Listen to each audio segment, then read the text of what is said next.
India cannot act as a दलाल nation. भारताच्या परराष्ट्र मंत्र्यांनी ठणकावून सांगितलं आणि पाकिस्तान शांती वार्तेत मध्यस्थी करत असताना भारत काय करतो या प्रश्नाचं उत्तरही दिलं. मात्र समाज माध्यमांसह विरोधकही अशी टीका करत आहेच की पाकिस्तानला आयसोलेट करून ते दहशतवादी राष्ट्र आहे हे जगासमोर सिद्ध करण्यात भारत सरकार कमी पडले. आणि आता तर इराण अमेरिका युद्धात पाकिस्तान मध्यस्थी करून शांती वार्ता इस्लामाबादमध्ये होतील अशी चिन्ह सुद्धा आहेत. दहशतवादाचा चेहरा असलेला पाकिस्तान शांतिदूताचं काम करणार हे कशामुळे झालं आणि भारत सरकार खरंच कमी पडलंय का? भारत या साऱ्यात एकटा पडला किंवा मागे पडला का याची चर्चा आपण या व्हिडिओत करणार आहोत. HBTने याविषयी अनेक संरक्षण तज्ज्ञांशी या संदर्भात संवाद साधला आणि त्यांचंही मत जाणून घेतलंय. पाहूया नक्की काय चाललंय. सुरुवात करूया तणावाचं मूळ नेमकं काय आहे. अमेरिका आणि इराण यांच्यातला संघर्ष हा नवीन नाहीये. अनेक वर्षांपासून दोन्ही देश एकमेकांविरोधात उभे आहेत. कधी न्यूक्लिअर प्रोग्रामवरून वाद, कधी सँक्शन्सवरून, तर कधी मिडल ईस्टमध्ये इन्फ्लुएन्स वाढवण्यावरून संघर्ष. हा तणाव हळूहळू वाढत गेला. शेवटी युद्ध भडकलंच. होर्मुझची सामुद्रधुनी इराणने अडवून ठेवली आणि सगळ्या जगावरचं, विशेषतः आशियाई देशात इंधन संकट जाणवू लागलं. इराण, इस्रायल, अमेरिका कुणीच माघार घेणार नाहीयेत. इराणचं अतोनात नुकसान होऊनही त्यांनी महासत्तांना जेरीस आणलेलं आहे हे तर उघडच आहे. ट्रम्प यांनी टाइम प्लीज म्हणत 5 दिवस युद्ध त्यांच्या बाजूने थांबवलंय आणि दरम्यान पाकिस्तान आम्ही मध्यस्थी करतो म्हणत अमेरिका ते इराण दोन्हीकडे बोलते. इस्लामाबादला शांतीवार्ता होणार म्हणत पाकिस्तान लष्करशहा अभिमानानं मिरवतंय. म्हणजे जो देश स्वतः दहशतवादी कारवायात अग्रेसर, तो आता शांतीवार्ता करू म्हणत युद्ध करणाऱ्या देशांना राजी करतोय. प्रश्न असा आहे की मुळात इराण आणि अमेरिकेचा सुद्धा पाकिस्तानवर विश्वास आहे का? इथे अजून एक मोठा ट्विस्ट आहे. तो म्हणजे अमेरिका आणि इराण एकमेकांवर अजिबातच विश्वास ठेवत नाहीत. त्यामुळे ते थेट एकमेकांशी बोलायला तयार सुद्धा नाहीयेत. म्हणूनच ही चर्चा थेट होणार नाहीये. म्हणजे पर्याय आहे तो इनडायरेक्ट टॉकचा. या पद्धतीत पाकिस्तान मध्यस्थ बनतो. इराण आपली मागणी पाकिस्तानला देईल, पाकिस्तान ती अमेरिकेकडे पोहोचवेल, मग अमेरिकेचं उत्तर परत इराणकडे जाईल. म्हणजेच दोन्ही देश एकमेकांशी बोलतायत पण एकमेकांना भेटत नाहीयेत. पण त्यामुळे मध्यस्थाचा भाव मात्र वाढून जातो. त्याला वाटू शकतं की हे युद्ध मीच थांबवलंय. या पद्धतीला एक नाव आहे शटल डिप्लोमॅसी.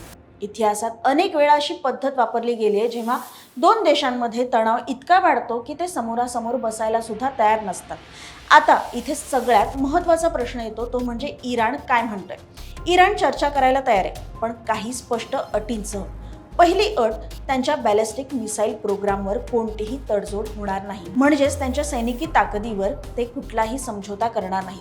दुसरी अट, ते त्यांच्या न्यूक्लिअर प्रोग्रामवर काही प्रमाणात थांबवायला किंवा मर्यादा आणायला तयार आहेत. म्हणजेच ते पूर्णपणे आक्रमक भूमिका घेत नाहीयेत, पण पूर्णपणे झुकायला सुद्धा तयार नाहीत. याचा साधा अर्थ असा आहे की इराण सध्या बॅलन्स साधण्याचा प्रयत्न करतोय. थोडं शांत राहायचं, पण आपली ताकद सुद्धा टिकवून ठेवायची. पण या सगळ्यात पाकिस्तानचा काय फायदा? पहिलं कारण, जागतिक स्तरावर स्वतःचं महत्त्व वाढवणं. जर ही मध्यस्थी यशस्वी झाली तर पाकिस्तान एक मोठा डिप्लोमॅटिक प्लेअर म्हणून समोर येईल. दुसरं कारण म्हणजे स्वतःला सुरक्षित ठेवणं. कारण जर युद्ध वाढलं तर त्याचा परिणाम पाकिस्तानवर सुद्धा होऊ शकतो, आर्थिक, राजकीय आणि सुरक्षेच्या दृष्टीनं. तिसरं कारण म्हणजे पॉवर ब्रोकर बनणं. म्हणजेच दोन्ही बाजूंशी संबंध ठेवून स्वतःला एक महत्त्वाचा दुवा बनवणं. आणि म्हणूनच काही इतर देश जसं ओमान, तुर्की, सौदी अरेबिया आणि इजिप्त हे सुद्धा या प्रक्रियेला शांतपणे सपोर्ट करतात. कारण त्यांना सुद्धा भीती आहे की हा संघर्ष वाढला तर संपूर्ण प्रदेश अस्थिर होईल. पण इथे एक मोठा प्रश्न अजूनही उभा राहतो, तो म्हणजे पाकिस्तानचा हा प्रयत्न खरंच यशस्वी होईल का? इतिहास पाहिला तर उत्तर थोडं कठीण आहे. कारण अशा प्रकारच्या मध्यस्थता नेहमी यशस्वी होत नाहीत. अनेक वेळा या चर्चा फक्त वेळ काढण्यासाठी असतात, कधी प्रेशर कमी करण्यासाठी, तर कधी फक्त रणनीतीचा भाग म्हणून. कदाचित इथे सुद्धा असंच असू शकतं, कारण अमेरिका अजूनही आपली सैन्य रणनीती बदलू शकते. इराण पूर्णपणे मागे हटणार नाही. आणि सर्वात महत्त्वाचं म्हणजे दोन्ही देशांमध्ये परस्पर विश्वास खूपच कमी आहे. आणि आता येतो सगळ्यात मोठा आणि संवेदनशील प्रश्न, तो म्हणजे भारत या सगळ्यात कुठे? संरक्षण तज्ज्ञांनाच आम्ही हा प्रश्न विचारला. त्यातही 2 वेगवेगळ्या बाजू समोर आल्या. पत्रकार, संरक्षण अभ्यासक दिवाकर देशपांडे सांगतात की भारताने यात पडल्याने काहीही साध्य झालं नसतं. कारण इराणशी संबंध आपले चाबहारपेक्षा जास्त नव्हते. अमेरिकेचं म्हणाल तर आपले त्यांच्याशी असलेले संबंध काही बिघडलेले नव्हते आणि आता ट्रम्पने स्वतःहून पंतप्रधानांना फोन केल्याच्या सुद्धा बातम्या आहेत.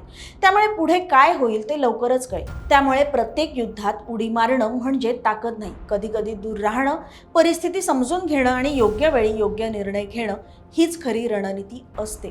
भारत सध्या आपलं हित जपतोय, तेल व्यापार, आंतरराष्ट्रीय संबंध यांचा समतोल राखण्याचा सुद्धा प्रयत्न करतोय. निवृत्त पोलीस अधिकारी शिरीष इनामदार म्हणतात, भारताने यात काय पूर्वी सुद्धा कोणत्याच परराष्ट्र धोरणात सहभाग घेतलेला नाहीये आणि भारताने यात आपली भूमिका न मांडणं त्यांना चुकीचं वाटतंय. अमेरिका इराण सारख्या मोठ्या संघर्षात इतर देश पुढे येत आहेत, मेडिएशन बद्दल चर्चा सुरू आहे, पण भारताचा ठसा कितपत दिसतो? फक्त एवढंच नाही तर चीन सोबतचे सीमावाद असोत त्या संदर्भात सुद्धा भारताचा आवाज नेहमीपणे ठळकपणे ऐकू येतो का, की आपण जाणीवपूर्वक कमी प्रोफाईल ठेवतोय? इथे एक मूलभूत मुद्दा समोर येतो, परराष्ट्र नीती आणि अंतर्गत राजकारण या दोघांची सांगड कधीही घालता कामा नये आणि हीच चूक भारत करताना दिसतोय. परराष्ट्र नीती आणि तुमचं स्थानिक राजकारण किंवा स्थानिक वोट बँक किंवा स्थानिक वोट पॉलिटिक्स यांच्याशी भाजप नेहमी संबंध जोडतात आणि त्यामुळे हे असंघाशी संघ आणि प्राणाशी गाठ आहे. स्वतःची प्रतिमा उज्ज्वल करण्यासाठी परराष्ट्र नीती आणि अंतर्गत राजकारण यांची सांगड भारत घालू शकत नाही आणि हीच मोदींनी चूक केलेली आहे. हे सांगायला मला खूप खेद वाटतोय. अज्ञानापोटी घेतलेल्या अतिसुरक्षित भूमिकेमुळे आपण आंतरराष्ट्रीय पातळीवर दीर्घ मुदतीचे मित्र करण्यात अयशस्वी झालेलो आहे. त्यानंतर ज्येष्ठ पत्रकार निळू दामले यांचं सुद्धा मत काहीसं असंच आहे. भारत भूमिका घेत नाही कारण भारताची गोची झाली. भारत काही दिवसांपूर्वी इस्रायलला भेटून आले आणि भारताच्या सत्ताधारी पक्षाची भूमिका ही इस्रायलच्या जवळची आहे, कारण इस्रायलशी भारताचे राजकीय संबंध आहेत. तसेच संबंध सगळ्यांशी चांगले आहेत, पण खरे चांगले संबंध कोणाशीच आहेत ते त्यांच्या राजकीय धोरणामुळे कळतं आणि भाजप हे इस्रायलच्या जवळच आहे आणि त्यामुळे त्यांच्या विरोधात कोणतीही भूमिका घेणं त्यांना जड जात आहे. भूमिका घेणं म्हणजे काय तर त्याने युद्ध थांबलं पाहिजे आणि त्या दोन देशांमधले प्रश्न डिप्लोमॅटिकली सोडवता आले पाहिजेत. इस्रायल आणि इराण यांच्यातलं युद्ध हे त्यांच्या अस्तित्वाचं आहे. इराण यहुदी यांना आपलं शत्रू मानतं आणि त्यामुळे शत्रूला संपवायचं, शत्रूला एंगेज करायचं की दोन्ही देशांचं अस्तित्व टिकून राहील असे संबंध ठेवायचे, हा जो काही विचार आहे तो भारताच्या परराष्ट्र धोरणात नाहीये असं मला वाटतं. यावरून असं लक्षात येतं की काही तज्ज्ञांना वाटतंय की भारतानं भूमिका न घेतल्यानं आंतरराष्ट्रीय स्तरावर आपलं महत्त्व कमी होते. काहींना वाटतंय की आपण इतरांच्या भांडणात न पडणं आणि केवळ आपलं हित पाहणं जास्त महत्त्वाचं आहे. तुमचं काय मत आहे? भारताची इराण अमेरिका युद्धाप्रकरणी भूमिका योग्य आहे का? व्हिडिओ आवडला असेल तर नक्की लाईक करा, शेअर करा आणि चॅनल सबस्क्राईब करायला मात्र विसरू नका.